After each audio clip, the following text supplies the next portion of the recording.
Sinabi ni Meredith dito kay Era kung totoo ba ang pinagsasabi niya doon.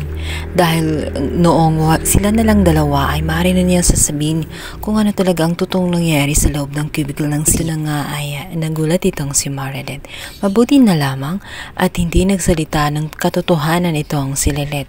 Kung hindi ay mapapahiya siya, maging ang kanyang ina ay madadamay sa kanyang mga pinagagawa. Tinabihan siya ng kanyang ina na layuan na muna itong si Lilith dahil masisira siya sa iba. Baka mamaya yun pang maging dahilan kung bakit ma-demote siya, mapalitan siya sa kanyang magandang posisyon at matanggal pa nga sila sa naturang firm na yun. Ngunit hindi mapakali itong si Era. Gusto kasi niyang mangyari ay mawala na nga ng tuluyan itong si Lilith dahil inis na inis siya sa presensya nito. Balit sinabi ng kanyang ina na hindi nila basta-basta matatanggal itong si Lilith, lalo na't kahit anong workload ay magagawa ni Lilith ng tamang oras. At wala siyang hinihindian kung kaya't walang makitang mali o gusot para lamang magiging rason na tanggalin siya. Kung basa-basa na lamang nila ito gagawin ay masisira naman ang kanyang pangalan. Kaya naman may naisip naman na kasama nitong si Era. Hindi niya tatantanan hanggat hindi mangyari ang kanyang gusto. Sinabi na siya na ang bahala hanggang sa maisipan nga ng kanilang head. Sabi nito na sila nga ang hawak sa kaso na cyberbullying tungkol kay Juna Castillo at nais nito na mag-research. Kasama nga itong si Era at ang iba pang inaasar niya itong si Lilith dahil sayang daw at hindi makasama itong si Lilith dahil sanay na sanay pa naman daw ito mag-research at magawa ng mga paperworks kaya kagaya na lamang ng madalas nang ginagawa sa rekto.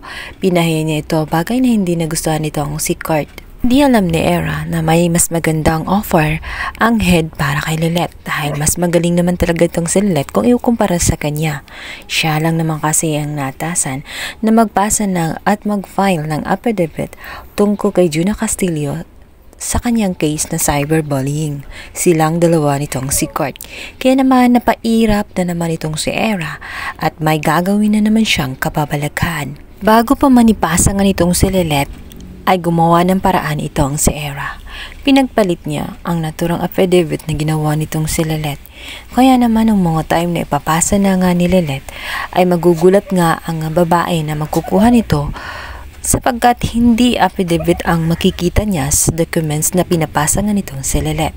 Labis siyang nagtaka at naisip na nila na walang ibang gagawa noon kundi ito lamang si Era. Kaya upang makasiguro, binilikan ni Lilith ang kanyang opisina at dito ngay makikita niya sa CCTV footage kung saan ginagalaw nga nitong si Era ang kanyang mga files na tela may pinapalit na siya naging dahilan kung bakit nagkamali siya ng pagpasa.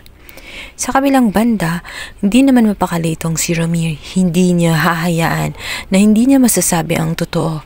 Sinasamantala niya at sa tulong ng kanyang kaibigan nakarating siya sa law firm ng mga De Leon. Sinubukan niya kasing tawagan nitong si Lilith, subalit dahil sa nasira nga ang cellphone ni Lilith sa gagagawan din ni Trixie at nitong si Era, hindi na nga makontak itong si Lilith kaya siya na nga gumawa ng paraan. 2 days pa bago maayos ang cellphone nitong si Lilith. Kaya nagpang-abot nga itong si Meredith at itong si Ramir. Kahit nahihirapan si Ramir, ngunit sa awa ng Diyos ay nasabi niya ang totoo tungkol kay Meredith at kay Lilith. Nagulat man siya at dito ngayon nasabi ni Ramir na yun yung mga bagay at yun yung mga time na gusto niyang sabihin na katotohanan ngunit hinadlangan lang ng pagkakataon dahil inatake siya sa puso at ngayon gumaling-galing na nga siya ay ginawa na niya ang paraan nang sa ganun matahimik na siya at alam nga niya na hindi magugustuhan ng kanyang asawang si Patricia ang katotohanan yun dahil gusto nitong maging miserable ang buhay ni Lilith at nitong si Meredith. Marami pa sanang gustong sabihin nitong si Ramir subalit nandun na nga itong si Patricia na hinihila-hila na nga itong si Ramir pa uwi. Sinabi nito na maiging umuwi na siya baka makasama pa sa kanyang kalagayan lalo't on recovery pa nga siya. At kahit tanungin nitong si Patricia ay hindi sasabihin ng katotohanan. Sasabihin nito na naghalusinate lamang itong si Ramir dahil lamang sa kanyang sakit. Ayaw niyang ipaalam kay Meredith ang totoo. Ngunit si Meredith ay hindi na mapakali at kinukutuban at kinakabahan na rin siya. Kung kaya't nais niyang malaman ang katotohanan ngayon, pinuntahan niya itong si Tinang na nagpalaki dito kay Lilith. Sa dami ng ginawa nitong si Meredith dito kay Lilith, ay hindi yun na magagawang tanggapin nitong si Tinang. At hindi rin niya masasabi ang katotohanan sapagkat wala siyang kaalam-alam. Tanging si Ramir lamang ang nag-imbestiga. Siya lamang ang nakakumpirma, lalo't nakausap nga ni Ramir ang kaibigan nga nitong si Meredith na siyang iniwanan ng bata. At ang batang yun na iniwan din sa harap ng bahay nitong si Ramir. Sa galit nga ni Tinang ay nasampal niya itong si Meredith. Sinabihan niya ito na hindi niya anak itong si Lelet. Ngunit ang hindi nila alam ay nasa likuran na pala itong si Lelet. Bagay na labis na malungkot itong si Lelet, hindi niya agad-agad matatanggap ang katotohanan yun na si Meredith pala ang nang iwan sa kanya sa harap ng bahay ng kanyang amang si Ramir.